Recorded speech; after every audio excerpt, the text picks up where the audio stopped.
അമ്മേ ഞാൻ വീട് വരെ ഒന്ന് പോട്ടെ കേട്ടോ. എന്താ ഇപ്പൊ വീട്ടിൽ പോക്ക്? അല്ല കഴിഞ്ഞ ഓണത്തിനല്ലേ പോയത്, ഇപ്പൊ 1 വർഷം ആവുന്നു. അതിനെന്താ, നീ ഒരു കാര്യം ചെയ്, നീ തുണിയും വാരി കെട്ടി പെട്ടിയും കടക്കെ എടുത്തോണ്ട് അങ്ങ് പോ. അവിടെ പോയി താമസിച്ചില്ലേ, അപ്പൊ ദിവസം പോകണ്ടല്ലോ. അതുകൊണ്ടല്ലേ 1 വർഷം അമ്മയ്ക്ക് വയ്യാന്ന് പറഞ്ഞിരിക്കുന്നു. എന്താ നിന്റെ അമ്മ ചത്തുപോയതൊന്നുമില്ലല്ലോ? അമ്മ കഷ്ടമുണ്ട്. ഞാൻ ചേട്ടനോട് ചോദിച്ചു, ചേട്ടനെയും കൂടെ വിളിച്ചോണ്ടെന്ന് അങ്ങ് പോ. അമ്മ അതുകൊണ്ടല്ല. പിന്നെ ഏതുകൊണ്ടല്ല? പൊളി വരയ്ക്കാത്ത. ഹലോ, ആ ചേച്ചി ഞാനാ. എന്താണ്ട് വിശേഷം? അയ്യോ ഇവിടെ ഉണ്ട്, ഇവിടെ ഒരുത്തി കെട്ടി ഒരുങ്ങി എല്ലാം അവിടെ വീട്ടിലോട്ട് പോവാന്നും പറഞ്ഞ് ഇപ്പം ഇങ്ങോട്ട് ഇറങ്ങി. ഞാൻ 4 പറഞ്ഞ് പെരക്കകത്ത് കയറ്റിയിട്ടുണ്ട്.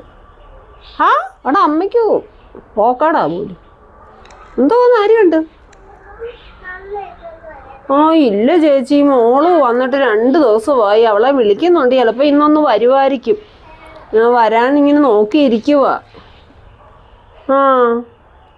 വരാം ചേച്ചി, ഞങ്ങൾ രണ്ടും കൂടെ അന്നേരം അങ്ങോട്ട് വരാം. ഞാൻ കുഞ്ഞിനെ കാണാൻ എനിക്ക് ഇതുപോലൊരു വിഷമവും ഇല്ല. പെണ്ണ് ഇവിടുന്ന് ഇറങ്ങിയണൊക്കെ എനിക്ക് ഗുണം പിടിച്ചിട്ടില്ല. അവക്ക് കുഴപ്പമൊന്നുമില്ല. ആ പിശാച് തള്ള കണ്ട് പിശാച് മോറിയാ. പണ്ടാരണ്ട് പറഞ്ഞ പോലെ ഒരു നശിച്ച തള്ളയാ അത്. അതിൻ്റെ കട്ടയും പുകയും മടക്കണം വല്ല ഗതിയാവണമെങ്കിൽ. കൊച്ചിനൊരു സ്വസ്ഥത കൊടുക്കത്തില്ല പന്നച്ചിത്തള്ള. നീ ചേച്ചി 4ന്റെ ബസ്സിന് വരുമെന്നാ അവള് പറഞ്ഞു. സ്കൂട്ടർ കുഞ്ഞിവിടം വരെ ഓടിക്കത്തില്ല, അവൾക്ക് പേടിയാ പോലും. മോങ്ങുവാന്ന് തോന്നുന്നു. നോങ്ങട്ടെ, അത്ര അങ്ങ് അഹങ്കാരം കൊള്ളരുതല്ലോ. അവക്ക് വേണ്ടുന്നതോ വരുമ്പോൾ ഉണ്ടാക്കി കൊടുക്കാം. അല്ല ഒന്നും ഉണ്ടാക്കി വെച്ചതൊന്നുമില്ല, വരട്ടെ. ഏത്തക്കൊലയൊക്കെ ഇരിപ്പുണ്ട്.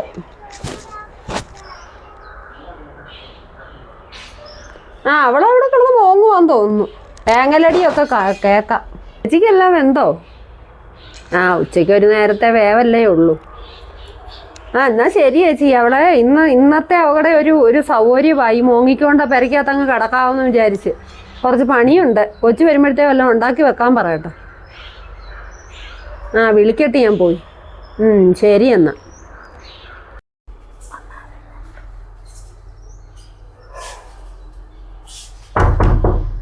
ഇങ്ങോട്ട് തുറക്കടി വാതില്. അവിടെ ഒരു കിടത്ത. എന്തുവാ അമ്മേ, എന്റെ മുറിക്കകത്ത് പോലെ എനിക്ക് സമാധാനം നിങ്ങൾ തരത്തില്ലയോ? എന്തൊരു കഷ്ടമായത്. എന്നെ അങ്ങ് വിടത്തുമില്ല. അമ്മയ്ക്ക് ഇപ്പൊ എന്തോ വേണ്ടത് പറ. ഞാൻ ഇതിനകത്ത് കിടന്ന് നരയിക്കുക. എന്തോ നിങ്ങൾക്കൊക്കെ വേണ്ടത്?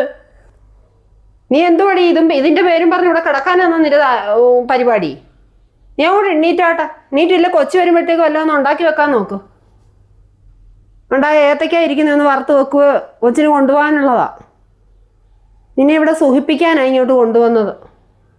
കൊച്ചു 2 ദിവസം വന്ന് ഇവിടെ സുഖിക്കാനാ വരുന്നത്. വല്ലതും ഒന്ന് ഉണ്ടാക്കി വെച്ചാട്ടാ. അവിടെ എണ്ണീര്. എൻ്റെ കഷ്ടകാല സമയത്ത് വന്ന് കയറിയതാ ഇതിനകത്തോട്ട്. മുതലില്ലെന്ന് പറഞ്ഞ് ഇന്നും പീഡനങ്ങളാ. എല്ലാവരും പറയും വാർത്ത കണ്ടാലും ന്യൂസ് കണ്ടാലും പീഡനം ഇല്ല, ഒന്നുമില്ലെന്ന്. പക്ഷെ ഇപ്പോഴും ഇതുപോലെ നരയിക്കുന്ന കുറേ പെൺപിള്ളേരുണ്ട്. അതൊന്നും ആർക്കും അറിയണ്ട. ഇപ്പോഴും മുതലിന് വേണ്ടി ആഗ്രഹിക്കുന്ന അമ്മായിമ്മയും ഭർത്താക്കന്മാരും ഒക്കെ ഉണ്ട്. ഇത്രയും വാർത്ത വന്നാലും മരിച്ചാലും ഒന്നും ആരും അറിയണ്ടല്ലോ. ഇതൊരു കഷ്ടമല്ല. എന്തൊരു വൈകിട്ടായി. അമ്മേ, മോള് വന്നു. ഞാൻ എത്ര നേരം കൊണ്ട് ബസ് കാത്ത് നിക്കുവായിരുന്നു. നിനക്ക് വണ്ടി ഓടിക്കാൻ അറിയാമോ? നിനക്ക് എന്താ ഡ്രൈവിംഗ് പഠിച്ചാല്? എങ്ങനെയെങ്കിലും പഠിക്കണം. പക്ഷെ നമ്മുടെ കൈക്ക് എങ്ങനെയുണ്ട്? അമ്മയും മോളും കൂടെ കാര്യം പറയാ. കൈക്ക് എങ്ങനെയുണ്ട് അമ്മയ്ക്ക്? അങ്ങ് വേദനയാടി കൊച്ചേ. ഇവിടെ മൊത്തം ജോലി ഞാൻ ചെയ്യണ്ടായോ? കഷ്ടം. അങ്ങോട്ട് ചെയ്യുവോ?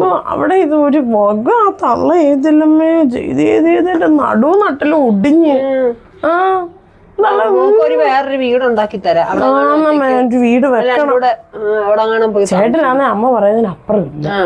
അവനോട് പറയാം, അമ്മ ഒരു വീട് ഉണ്ടാക്കി തരാം. അയ്യോ എന്തൊരു പാടാ. അതല്ല ഒന്നും ചെയ്യത്തില്ല. ഒരു വക വീട്ടിലോട്ട് ഒരു വകയോ തൊള്ള ചെയ്തില്ല, ഇങ്ങോട്ട് വിടത്തുമില്ല. എന്തിനും പറഞ്ഞു എന്തിനാ വീട്ടിൽ പോന്നേന്ന് പറഞ്ഞോണ്ടിരിക്കും എപ്പോഴും. അതുകൊണ്ട് ഇവിടെ ഇരുത്തി പോണം പറഞ്ഞ് കരഞ്ഞു മോങ്ങിക്കൊണ്ട് കിടക്കുന്നു. ആ തള്ള ഒരു പിശാച, ഒരു വക ചെയ്യത്തുമില്ല, വിടത്തില്ല. ഇല്ലമ്മേ, അയ്യോ എനിക്ക് മടുത്ത്. അതുകൊണ്ട് ചേച്ചി വരുന്നു.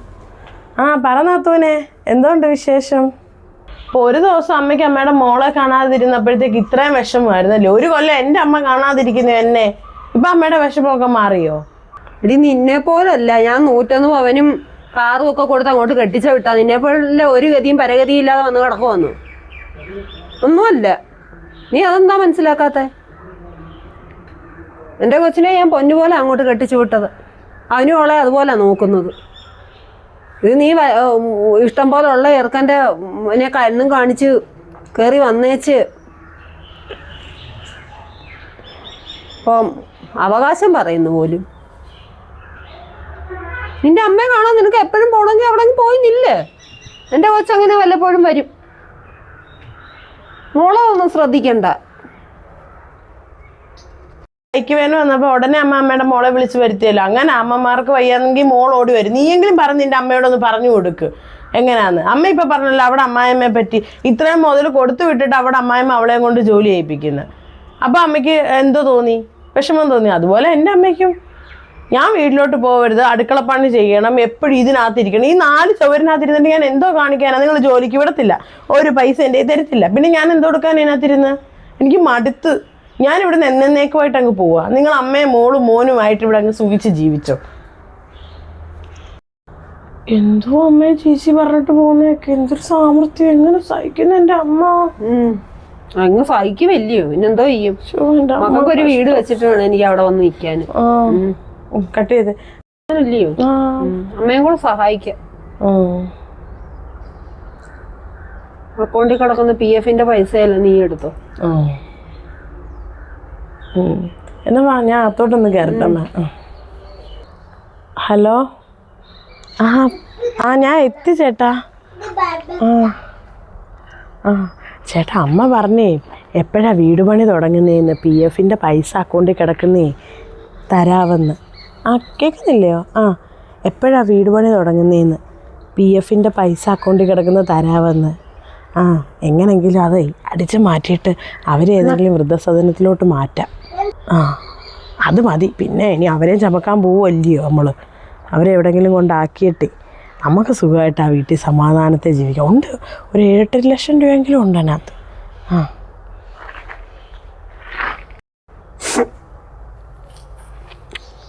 അയ്യോ, അമ്മ ഇവിടെ നിൽപ്പുണ്ടായിരുന്നോ? എനിക്ക് മനസ്സിലായടി. എൻ്റെ കുഞ്ഞിനെ പോലും ഞാൻ സ്നേഹിക്കാതെ നിനക്ക് വേണ്ടിയിട്ട് ഞാൻ എല്ലാം തരാൻ, അത് ഭഗവാനായിട്ട് എന്നെ തീരുമാനിച്ചതാ. നിനക്ക് തരാൻ പറ്റാഞ്ഞത് PF-ന്റെ അല്ല നിനക്ക് തരുന്നത് ഞാൻ. നീ മോശമല്ലോടി. നിന്നെ ആ പെണ്ണിനെ ഞാൻ ഇവിടെ കിടന്ന് കഷ്ടപ്പെടുന്ന ആ പെണ്ണിനെയും ഞാൻ ഉപദ്രവിച്ച്, പെണ്ണിനെയും വേണ്ടാതീനം പറഞ്ഞ് അതിനെയും ദ്രോഹിച്ചിട്ട് നിന്നെ സപ്പോർട്ട് ചെയ്ത് എനിക്ക് വേണം കിട്ടാൻ. നിനക്ക് തരാം. നീ നിൻ്റെ 1000 കൂടെ ഒന്ന് വാങ്ങിച്ചോണ്ട് പോ.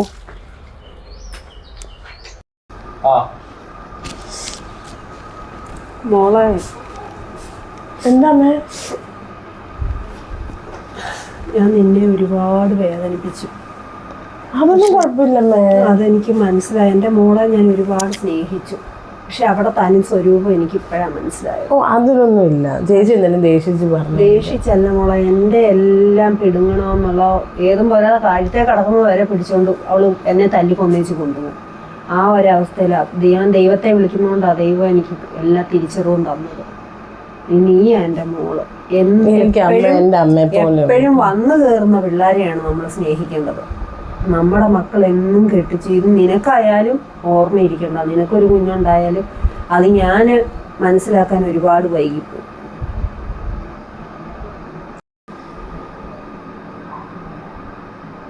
ഇന്ന് മുതലിൻ്റെ പേരിലും അതുപോലെ തന്നെ സ്ത്രീധന പീഡനങ്ങൾ തുടരുന്നുണ്ട്. നമ്മുടെ നാട്ടിൽ ഒരുപാടാണ്, കേരളത്തിൽ.